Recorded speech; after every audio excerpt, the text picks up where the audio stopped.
Teman-teman dan Dwi, ini adalah presentasi saya mengenai tugas presentasi reality terapi. Di sini saya urutan kelompok ke-7 yang membahas reality terapi yang dikeluarkan oleh William Glasser.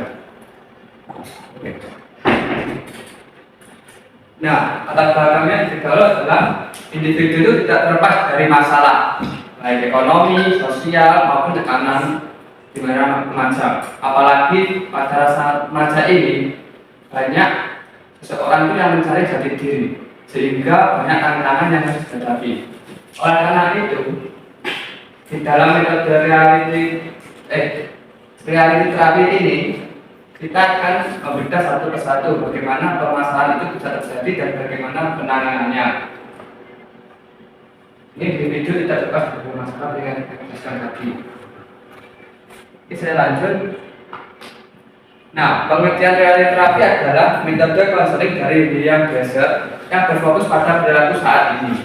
Jadi, ketika ada seseorang siswa yang lagi ada masalah, nah kita fokus pada masalah siswa tersebut hari ini juga, bukan dari siswa itu melihat masalah masa lalu. Terus dia berbuat salah, kita itu tidak berfokus pada masa lalunya, tapi pada perbuatannya masa ini. Jadi kalau buat metode terapi ini tuh sangat fokus pada realitas, tanggung jawab, dan benar dan salah. Jadi pendekatan ini menekankan bahwa manusia punya pilihan dan harus bertanggung jawab atas tindakannya. Masalah muncul karena kebutuhan dasar tidak terpenuhi, sehingga konseling membantu individu membuat pilihan yang lebih baik. Nah, tokoh dari metode ini adalah William Glasser yang lahir pada tahun 1925 sampai 2013. Dia meninggal pada tahun tersebut karena dia tua. Dia lahir di Cleveland, Ohio. Awalnya itu dia teknik kimia, lalu beralih ke teknik kedokteran karena pengalamannya pada masa remaja yang menangani beberapa kasus, sehingga ia berubah karirnya dari teknik kimia menjadi teknik kedokteran dan psikologi. Dia juga mengembangkan reality terapi pada tahun 1965, lalu kontrol teori, Lewis teori, dan menekankan tanggung jawab dan pilihan individu. Ini adalah sejarah dari metode reality terapi ini. Nah, ini ada 5 kebutuhan dasar manusia. Yang Glasser menjelaskan bahwa manusia memiliki 5 kebutuhan dasar yang harus terpenuhi. Salah satunya 1, bertahan hidup survival, seperti makan, minum, itu. Lalu 2, cinta dan rasa memiliki, love dan belonging. Jadi kita tuh ingin manusia merasa dicintai atau diperhatikan seperti itu. Lalu ketiga, kekuasaan dan atau pencapaian, disebut juga power. Nah, ketika kita masa remaja, kita itu kayak mendapatkan pencapaian, itu rasanya kita kayak puas, kayak kita memiliki sebuah gelar. Lalu keempat, kebebasan atau kemandirian. Nah, kita itu sebagai manusia itu sebenarnya ingin bebas, tidak terkekang oleh apapun. Lalu yang 5, kesenangan, fun, yaitu kita manusia itu memiliki rasa ingin senang terus. Tapi ada juga kalanya kita bisa bersedih. Oke, kita lanjut ke slide berikutnya.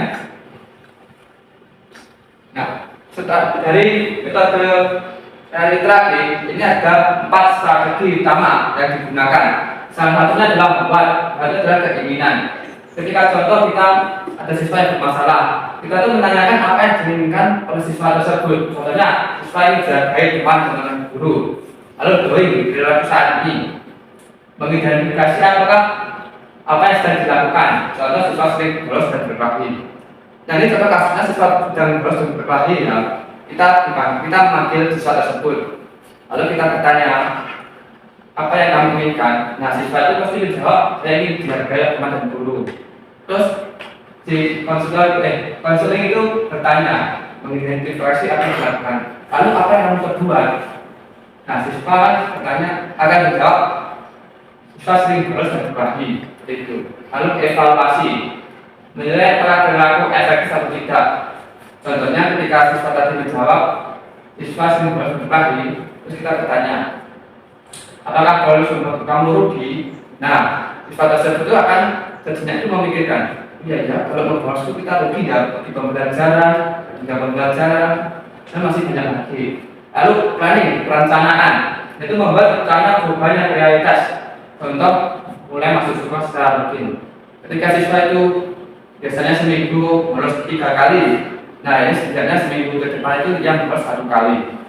Jadi kita itu fokus kepada perilaku saat ini dan mendidik siswanya untuk perilaku saat ini juga. Contohnya ketika dia sering bolos, guru itu akan menanyakan apakah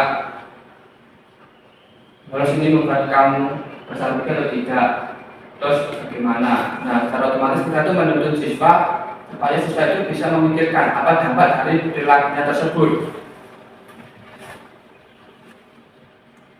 Nah, ini adalah prinsip dari terapi.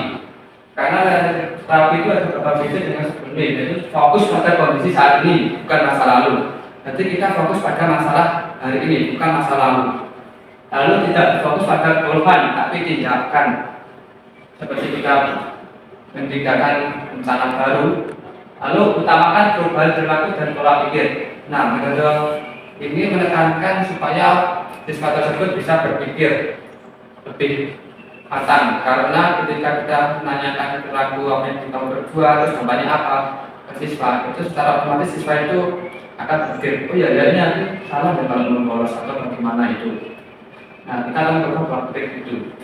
Lalu menghindari menyalahkan, mengkritik dan mengeluh. Ini adalah kuncinya, tidak boleh kita mengkritik mas-mas siswa tersebut atau lagi mengeluh. Yang kelima, menghindari perilaku negatif.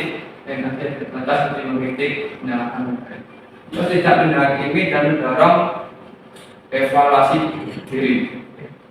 Ya, diri. Ini tidak menghakimi karena kalau siswa salah itu wajar, karena semua orang itu salah. Nah, sebagai tugas konselor itu kita membantu membimbing dengan cara metode ini. Kalau kita menghakimi siswa yang salah, ia akan merasa down, sehingga pola pikirnya akan berbuat kesalahan terus. Lalu mengurangi alasan yang menghambat perubahan. Yang kedelapan, fokus membagi hubungan dengan orang lain. Sembilan, membuat rencana yang realistis dan fleksibel. Seperti yang saya katakan, ketika bolosnya seminggu 3 kali, kita buat bolosnya 2 kali, bukan 1 kali. Pelan-pelan tapi bertahap, nanti lama-lama siswa tersebut akan terbiasa. Lalu memberikan dukungan dan fokus pada solusi, seperti membangun koneksi. Nah, ini peran konselor dan konseling. Konselor itu aktif sebagai fasilitator, lalu membangun hubungan yang hangat dan tegas. Ketika kita itu menghakimi, lalu kita itu percaya seolah kita itu enak bisa berbincang. Lalu melakukan konseling menghadapi realitas. Yang saya katakan, ketika kamu bolos, nanti kamu rugi apa saja itu. Kita akan menyatukan konseling melalui itu. Lalu membantu evaluasi diri dan membuat rencana seperti planning, kayak bolos 2 hari atau 1 hari dan lama akan berjalan berat. Konseling ini adalah siswa untuk aktif dalam proses konseling. Konseling itu mau berbicara jujur kepada konselor, bertanggung jawab atas perilakunya, tidak menyalahkan orang lain atau masa lalu, dan berkomitmen untuk berubah. Ini adalah konseling ketika dia benar-benar ingin berubah, itu akan menceritakan semua masalah yang dihadapi ke konselor, lalu dia itu bertanggung jawab atas perbuatan perilakunya. Salah satunya ia menerima evaluasi dari konselor dan membuat rencana untuk berubah dirinya untuk masa lebih baik. Selanjutnya, kelebihan dan kekurangan dari terapi. Nah, kelebihannya itu fokus pada solusi dan tindakan nyata, sehingga tidak banyak drama atau penghakiman. Lalu meningkatkan tanggung jawab individu. Ketika individu itu bersalah atau timbul bolos, kita itu menyadarkan dengan cara mendikte. Dikte itu apa sih? Jadi mendikte lah, biar dia merasa lebih baik, sehingga individu tersebut akan memiliki tanggung jawab. Lalu mudah diterapkan, karena teknik ini sangat sederhana dan bisa digunakan di sekolah SD, SMP, dan SMA. Lalu teknik untuk masalah sehari-hari di sosial atau di sekolah. Nah, kekurangannya itu adalah kurang membahas masa lalu atau trauma. Jadi buat masalah trauma masa lalu itu kurang dihasilkan pakai metode ini, karena metode ini itu berfokus pada masa ini. Lalu kurang cocok untuk gangguan berat seperti trauma. Lalu butuh kesiapan dan kesadaran konseling. Nah, ini konseling ini harus membutuhkan persiapan lebih dahulu dan sadar atas perbuatannya apa yang dia lakukan. Kalau belum sadar, ya metode ini kayak kurang maksimal. Lalu kalau menekankan tanggung jawab pada individu.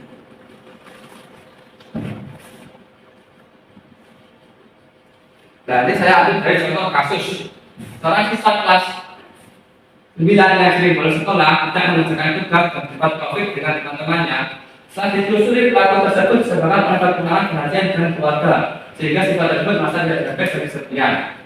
Nah, analisa berdasarkan analisa reality terapi negatif tersebut bukan semata-mata kenakalan, melainkan usaha siswa untuk memenuhi kebutuhan dasar, khususnya kebutuhan akan cinta dan rasa memiliki yang tidak terpenuhi. Namun cara hidup siswa tidak efektif, maka betul membuatnya dijauhi oleh lingkungan. Dan itu siswa juga perlu mampu bertanggung jawab atas perilakunya dan masih membuat pilihan yang kurang tepat.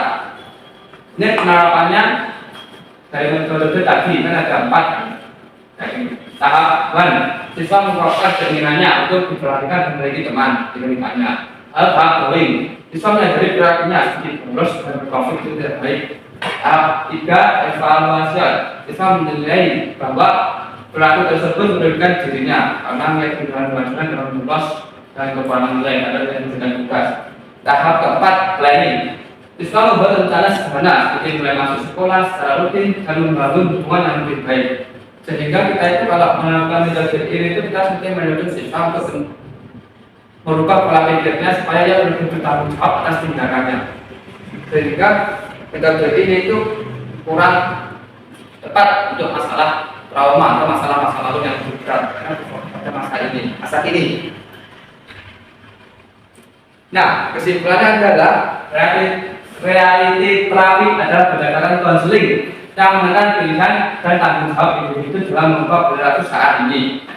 Lalu tadi ini seperti WDEP yang disingkat WD, konseling dibantu untuk menyadari, mengevaluasi dan memperbaiki perilakunya agar menjadi lebih positif. Pendekatan ini efektif untuk masalah sehari-hari meskipun memiliki keterbatasan pada masalah yang sangat kompleks. Opini saya, menurut saya, reality terapi sangat relevan dalam sekolah karena membantu siswa dalam menjadi lebih bertanggung jawab dan mandiri melalui sadar bahwa perilaku adalah hasil pilihan sendiri. Ini juga mungkin diterapkan, namun reality terapi memiliki keterbatasan dalam menangani masalah yang lebih kompleks sehingga akan lebih efektif jika dikombinasikan dengan pendekatan lain.